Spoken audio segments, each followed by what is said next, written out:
Welcome back to the channel, my Vangabonders. Let's get right back to where we were at the end of last episode. Made quite a bit of progress in cleaning.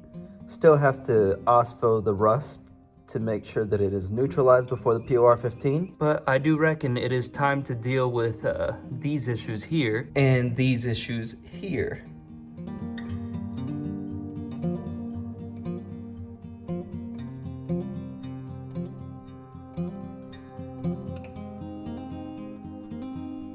So I've seen it in pictures, but this is the first time I truly understand it. I have to ignore these two holes, as that was from like factory AC that this bus had. This is like the front top hat where the floor welds on, and I just happened to cut right above it by chance. I'm gonna go on the inside and cut this corner of floor off to see if I could access this top hat, take it out. I might be able to weld it up, grind it down and reuse it. If not, I'll bend some metal. But if I could grind that down, weld it up and reuse it, then I can fabricate just a sheet metal piece here, which shouldn't be very hard. And then everything else that will need to be done here could be done from the other side once I've got all the floor out.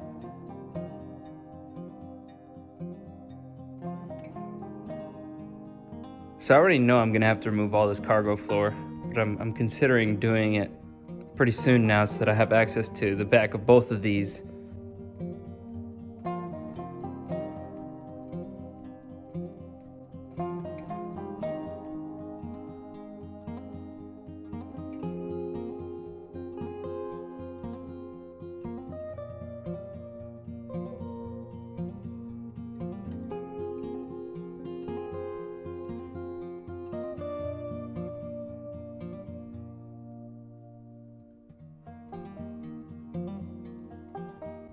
Well, obviously it's gonna take some more work. I've gotta make that patch, but that's a whole different story. Got this side ground down pretty good. Gotta make a little piece to go in there. But I'd say for a clocker home piece, that worked out pretty good.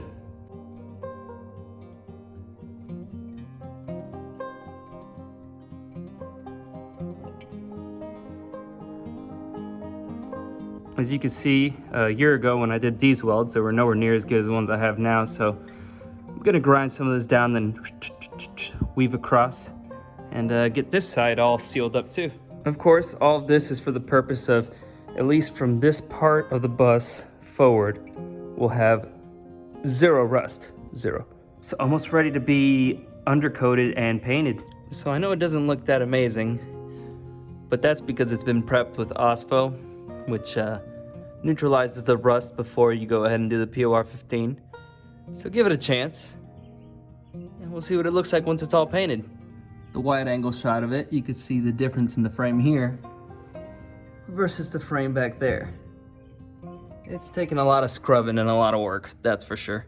So if you've been keeping up with this build on social media, you would know that I'm considering building a rotisserie.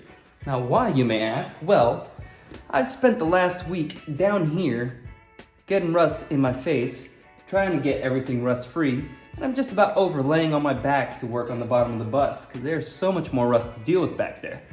So I went online and did some research, and I found some free plans on the Samba. I'll put the link in the description to a very simple rotisserie. Sent those plans off to a local metal supply, they priced it, and it's less than 300 bucks, so I'm gonna go pick that up now. As for this video, well, we've got to drop the transmission now. So I know you thought we were going to be painting the bottom of the bus in this episode, but it's going to be a lot easier to paint the entire bus all at once in the bottom. We have it sideways on a rotisserie. That's going to be awesome.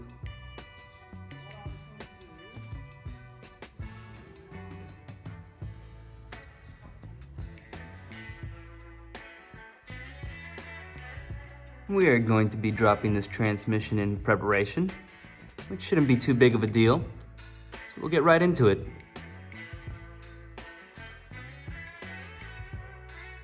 I've taken off axles in the past and they were Allen keys, but I didn't look, and apparently this one is like some star bit, so I'm gonna have to go buy me one of them and then get back to it.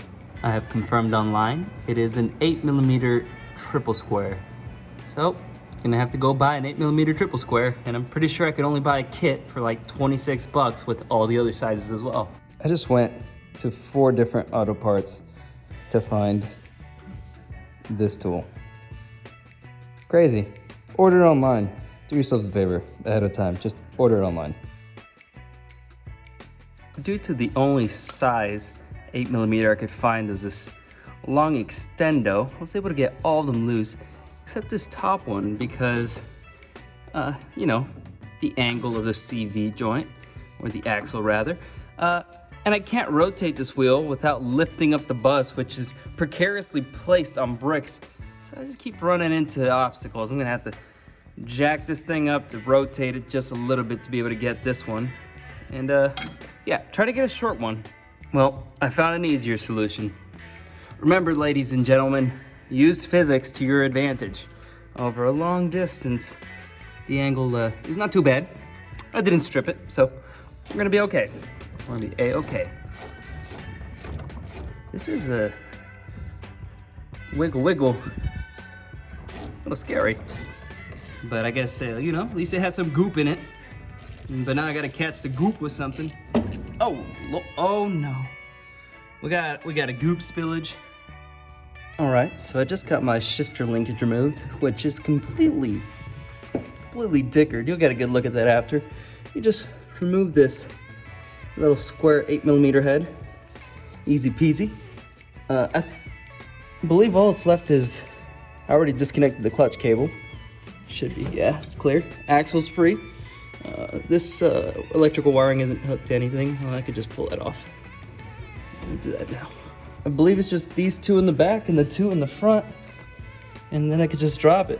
Brother Jonathan has my motorcycle jack, so I might just be doing the bench press transmission lowering technique. So I was giving everything the checkaroo, and I realized the ground strap was still on. And I always do that. I always leave one thing connected, drop what I'm dropping, and it stays dangling by something, but not today. Especially considering the way I plan on dropping it. Wish me luck. Here's the game plan. I'm gonna lay under it, move those 2 bolts with an impact. I've got these top 2 removed, and I just put some welding rods in there to hold them in place. And my lovely assistant Mallow will just pull those out, and then I will bench press this safely to my chest. Maybe beer was involved in this decision.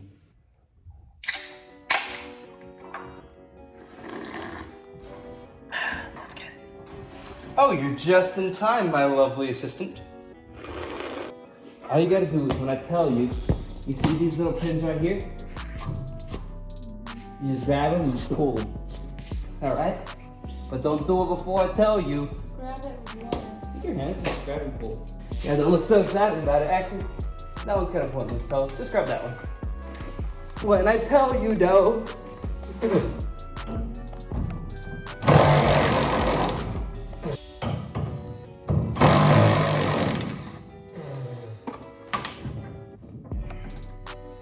Pull it out.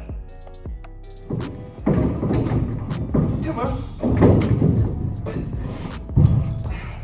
Oh, this is cake. I don't need a jack. I can overhead press this. Rising up, back in the streets. Oh, baby. Oh, oh, there's a tool in the middle of my spinal cord.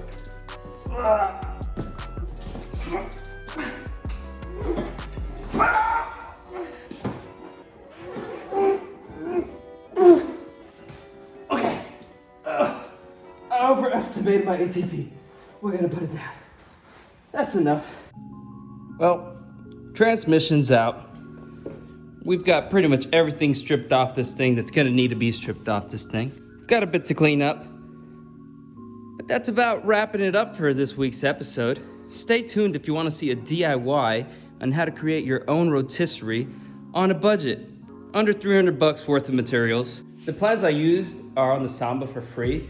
They were created for a split bus, so I had to modify it a little bit. I'm thinking of once I build it, I'll update the plans for a bay window and I'll put it in the description along with the original so that if you're interested in doing this yourself, you'll be able to do it.